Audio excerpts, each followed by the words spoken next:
राक्षस होते, आता पण राक्षस आहेत, तेव्हा पण राक्षस होते.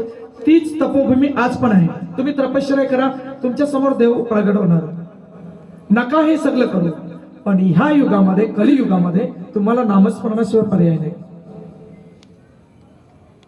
तुम्ही गाडी ड्रायव्हिंग करत असाल, कुठेही जा, तुमच्यावर येणारा प्रसंग अर्धवट येणार, पण तुमच्या मनामध्ये नामस्मरण पाहिजे. श्रीराम जय राम, विठ्ठल विठ्ठल विठ्ठल विठ्ठल.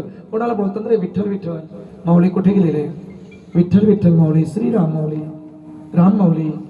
माऊली पण येतो, राम येतो, विठ्ठल येतो. सदैव तुमच्या मनामध्ये हेच पाहिजे. ह्या सगळ्या गोष्टी विसरून आपण संसार उभा करण्याचा प्रयत्न करतो, उभंच राहत नाही. याला कारण एकच, नामस्मरणाची. कारण जेवढे युग गेले त्या युगामध्ये, त्यावेळेस सर्व ऋषीगण तपश्चर्या करत होते, तपश्चर्येने ते प्राप्त करत होते, तेव्हा त्याला तपश्चर्येला तेवढा महत्व होता. आज महत्व या कलियुगामध्ये फक्त नामस्मरण आहे. नामस्मरण करा, तुम्ही पण तारून जा. राम.